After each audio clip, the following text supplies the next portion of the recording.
Hello community, finally we have a new form of transform architecture. They are called TITANS and they have a specific architecture. Let's start. We have here this beautiful paper already 2 weeks ago. TITANS, learning to memorize at test time. So we have a test time learning, a test time computer, test time adaptation, and inference reasoning, and everything is now coming together. And here we have a recurring neural network and a large language model, and we will find a perfect combination of both. We are looking here for a new neural long-term memory module we can integrate in our large language model, and then they called this here by Google Research the TITANS, the new model architecture. So we could jump right into the test time training here. This is TTT for language model in JAX here. This is the original code here by Google. And we are looking here, just give me a second. Here we have our TTT base model, but we will use here not the linear one. Here we are the TTT linear base, but we will go here with the MLP base. Here we go. Here we have now the class definition of our TTT MLB base if you're interested in the code. But maybe you say, hey, can you maybe explain a little bit of the background on what we are actually doing here? Because this looks beautifully, but what are we doing here and what is the idea behind this? Well, of course. So let's come back and understand what are RNNs. Those are old friends of us, yeah? And remember, we have a hidden layer in them. And the purpose of this hidden layer was a memory for sequential data. So 2019 about, we had these hidden layers under RNN designed to carry information across multiple time steps. Remember LSTM, enabling the model to process sequential data, text, speech, time series. And these hidden layers, they acted here as our new memory mechanism that retained the past context to influence the future prediction by our RNN models. Great. Short summary mathematics of the hidden layer, yeah, this is never mind. But what was beautiful, they had a fixed size and was regardless of the sequence length, and this made it so efficient in terms of memory and computation because we exactly know how to allocate memory for this. And their main task was compression. So the hidden state compressed all the prior context, the semantic information here, into a single vector.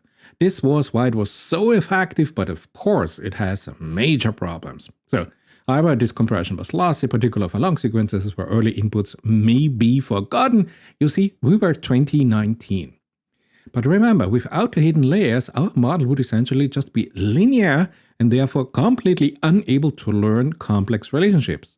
And so our beautiful ReLU activation function in the hidden layers introduced here the nonlinearity, enable those RNN models to learn intricate patterns for the reasoning. As I told you, our old 2019 friends, their hidden layers suffered here from the following issues: vanishing and exploding gradients, limited memory, and sequential dependency in the computation. But you say, hey, wait, what are you telling us about the history here, the Stone Age of AI? I just want to understand the application of TTT MLPs for the long-term memory compression in the new TITANS. Well, what a coincidence. Now, remember here we were discussing here the reasoning of our OpenAI O3 model. We were talking here the inference time reasoning. Now we are doing the same. We are talking about the inference time reasoning if a model would have here additional memory modules. And you remember I told you there's a strict dependency on the supervised fine-tuning on the reinforcement learning. But let's ignore this for the moment. Let's make it easy. Let's go here the simple route and just look here at the test time computed, the inference time reasoning, and how here a memory module can help us. But just to be clear now, this test time training is not, as some comments here on my channel suggest, some new. This happened in 2019, 2020, we had already version 3 of this publication. And they say, hey, in this paper, we propose test time training, a general approach for improving the performance of predictive model when training and test data come from different distribution.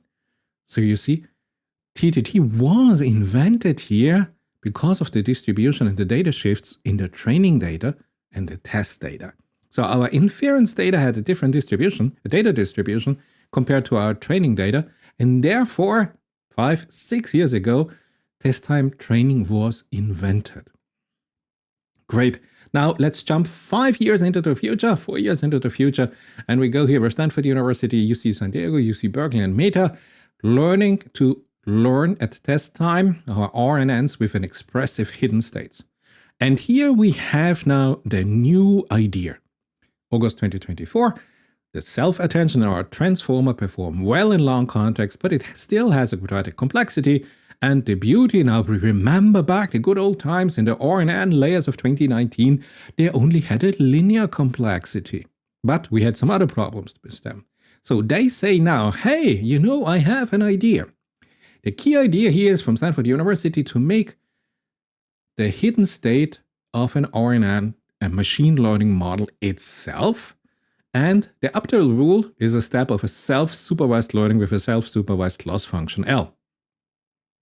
You might say, excuse me, what are you talking about? But you know, it turned out this is really powerful. So the hidden state that was static is now a machine learning model in itself, and we have a self-supervised learning function, and here you have it. So you have the input tokens, and you have the output tokens, and in the middle you have here this hidden state by the RNN, and we have now an update rule that is referring here to our self-supervised loss function L. Beautiful. So we have the time dependence here explicitly here, and we can calculate this now. And we have a machine learning model itself in the hidden state. So it took 4 years. I don't think that this just happened overnight. It was a long process of research. But now we can say in August 2024, since the hidden state is updated by training even on the test sequences, our layers are called TTT layers. So this means we don't have just the pre-training and the supervised fine-tuning and the reinforcement learning, and then we have here this line, and then we have here the inference run and the test time. This is all done here more or less on all time axes now. And they say, hey, we consider two instantiation of this, the TTT linear and the TTT MLP, multiple layer perceptron. And of course, we go with the multi-layer perceptron with more than 2 layer, because we want to have our non-linearity function here that will enable us to have here a memorization and a reasoning and a storage of complex information. Here, a beautiful overview of our naive RNN from 2019, the initial state, the update rule, the output rule, and the cost, remember, fixed. Then the self-attention, you remember, not fixed at all here.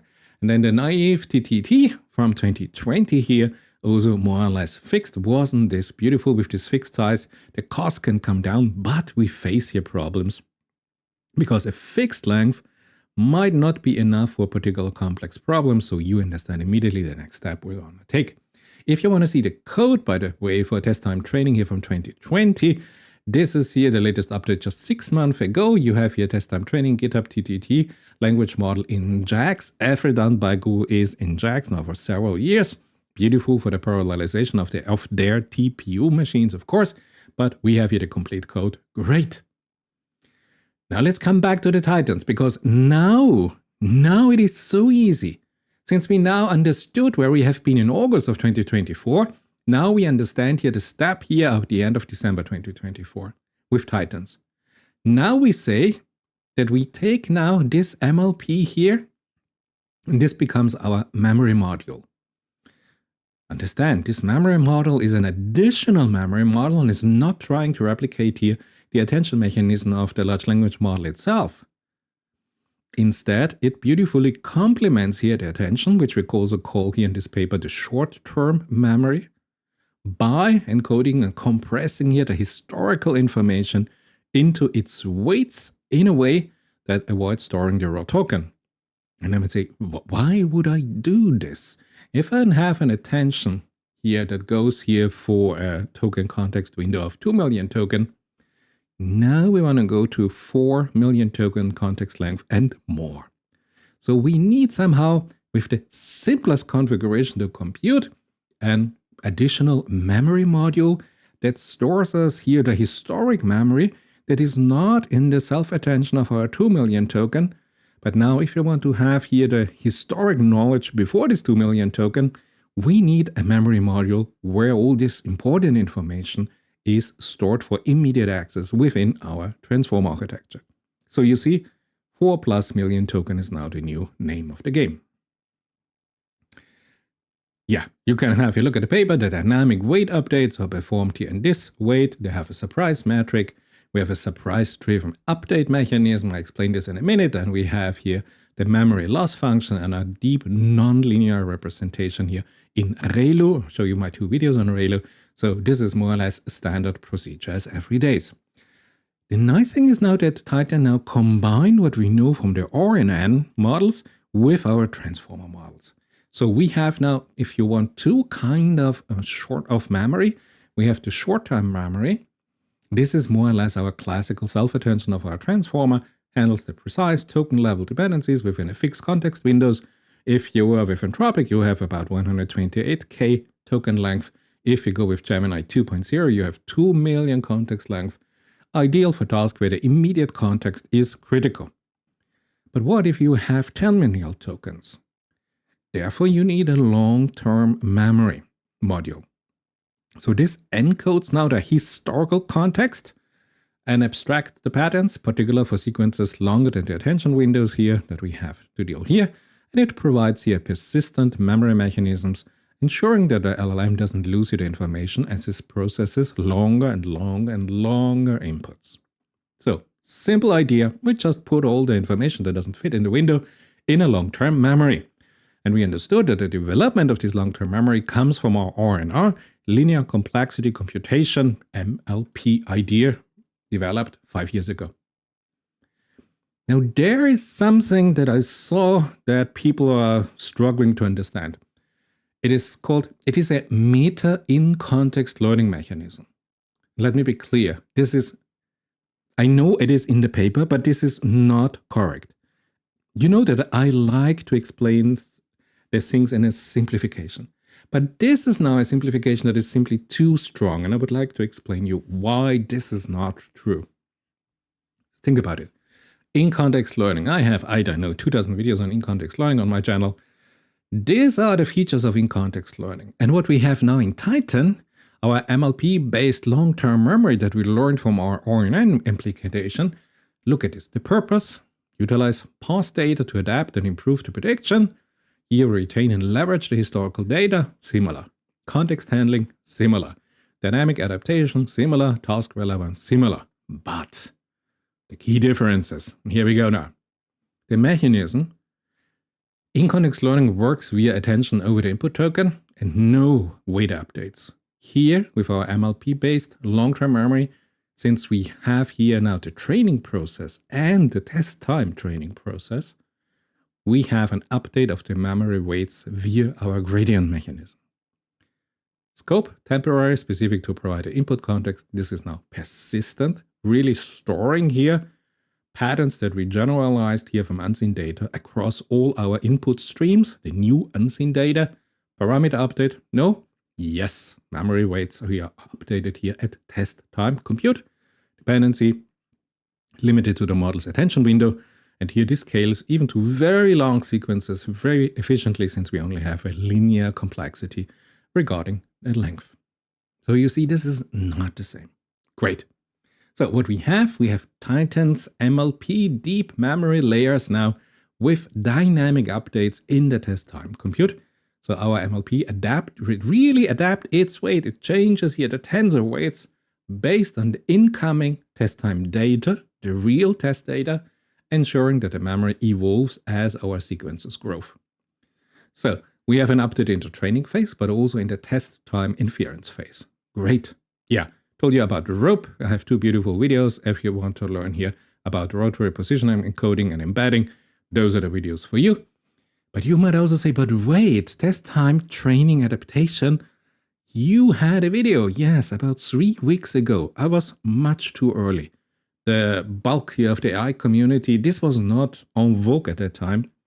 But yeah, we had already weeks ago the indication for the test time training adaptation with novel policy reward function and Monte Carlo tree search. So 3 weeks ago, I showed you this video, or even a little bit more complex here from MIT, the test time optimized AI reasoning with scale inference-based reasoning. So if you now want to go back maybe and have a look at those videos, I think it would be much easier to understand because I think now we have a general knowledge that is now on a good level. Plus, remember also in a video of mine where I showed you, we also have to modify our classical supervised fine-tuning and reinforcement methodologies if we really want to utilize here the benefits of inference supervised fine-tuning and inference reinforcement learning of our new models.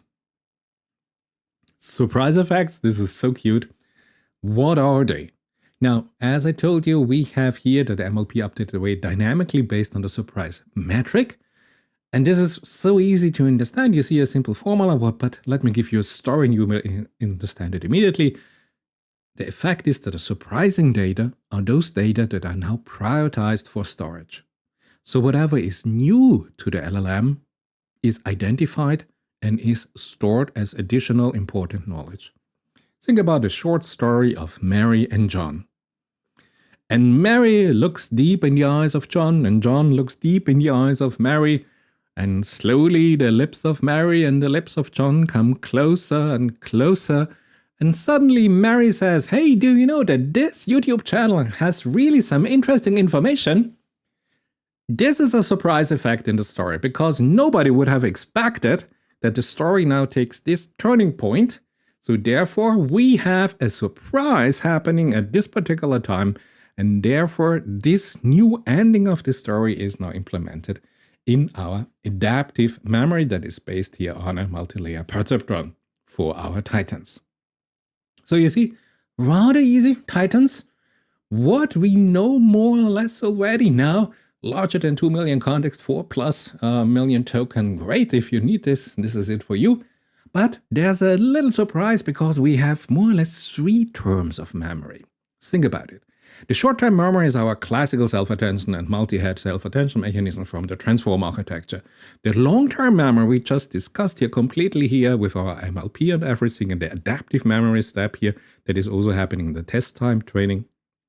But now there's a nice idea to have here also a persistent memory. And this persistent memory plays now an important role. It provides here a new foundation for some basic tasks. Let's have a look at an example.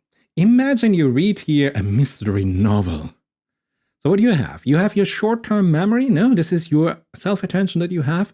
Helps you follow the immediate dialogue of the action in the current chapter, in the current paragraph of the book, of the novel that you read. So this is your paragraph attention if you want. You know exactly what is happening in this particular moment, and your context window is, I don't know, 128K token. Now, in your long-term memory, since this mystery novel has about 450 pages, you have now all the clues and the acting persons and people from all this novel, what is happening, what were the events that happened. So you had all the information from the earlier chapters that might now solve the mystery for you. Plus, you have also the persistent memory. And this is now, if you want here, a very general knowledge that is job specific. So this tells you, hey, this is a mystery novel. I already have read 10 other mystery novels, and they have a common pattern. They start with a love story, and then something happens, and then they go to a dark castle where there's a ghost, and then they discover that the ghost is a friendly ghost, and in the end, there's perfect happiness. So this is the general pattern that we can expect. And this is now a piece of information from our experience, reading now all the other novels, that is now presented as a persistent memory. You see, it's so easy. Think about here, persistent memory, fixed learnable parameters are added to the input sequence, ensuring that our LLM always has the task-related knowledge. Think about it, we talk about physics, no? If I have now a task in theoretical physics, I have now a persistent memory where I have my main equation in theoretical physics. So those are job-specific, physics-specific, generic solution. I have everything from Maxwell equation to Einstein's equation to QCD equation. Everything is now here in my persistent memory, the solution path for particular jobs. So I don't have to reinvent the wheel to come up with a new solution. In the persistent memory, those are more solution toolboxes. And now it is easy. If I have three parts of memory, think about a gating mechanism. We can build now a beautiful gate. You remember here LSTM in the very old times. Well, the gates are now easy. A gate decides simply how much of a broader context from a particular, let's say, the long-term memory to use. So the gate might say, okay, I take 80% of the attention, 10% of the long-term, and 10% of the persistent memory. Or it says, hey, I need here a lot of information of a job-specific solution. So the gate decides, given the particular task in the test time training, that they say, okay, the persistent memory gets 40%, the, long-term memory just gets 10%, and the rest goes to our self-attention mechanism, the multi-head. So you see, gating mechanism, nothing special, we knew this. So, just as a memory, so this Titan now includes two types of memory. I think it's really nice. Our long-term memory with our test time training, LMM, multi-layer perceptrons that we know here from our RNN, and the persistent memory that we just talked about. So, long-term memory, dynamic, persistent memory, static. All the formula for theoretical physics I can predefine at the beginning, and they will stay the same for multiple jobs. Update, continuously updated based on the input and the gradients that we have here in a long-term memory. I showed you here with MLP and the loss function for this, where we have our gradients. Persistent memory, not updated during the inference run. Purpose, historical input dependent information. Persistent memory simply encodes the abstract task-specific knowledge of mathematical formulas. Input dependent here, the long-term memory. The persistent memory is independent of the input. The general forms of theoretical physics are there. They are valid given whatever task you have. And you see real nice complementary rules of these two types of memory in our Titans, where the LLM, I would say the agent, has now access to these two types of memory that are specific to the knowledge domain and that are here really specific to the history. If you read a book about medicine, and let's say in the long-term memory, you have chapter 1 to 12 already encoded, ready for you. And when you read now chapter 13 with the self-attention mechanism of the LLM, you have now immediately access, the LLM has access to the long-term memory for the chapters 1 to 12. And the knowledge and the relations are not lost at all. They are now the implementation. And we can, as just mentioned, no, we have here all the memory elements, the persistent memory, the long-term memory, and the short-term memory at once. We just have access to everything. Or we have a gate. As I told you, selectively fuse 10% of the long-term and 25% of this, and whatever the gate decides is the correct amount of long-term, short-term, and persistent memory. And then we can treat this here as the long-term memory here as a layer in our LLM, simplifying the integration. So real easy to implement. So whatever form you have, you can choose to go with any of these three architectures for implementing the new Titan architecture for our LLMs, for our transformer LLMs. What a future direction. What can we do if we really want to implement this? And Google told us, hey, they will publish the code for Titan soon. So it will be in JAX, flags, but right now, recording this video, it is not available for the public. Where will we go? Alternative memory representation. You can immediately think about graph-based structures. This would be highly interesting if we would explore this. We can enhance the adaptability of specific gating mechanisms and forgetting mechanisms. If it's got a really complex and we have small language model with a small memory based on the hardware configuration, we only have local GPU systems. This would be interesting.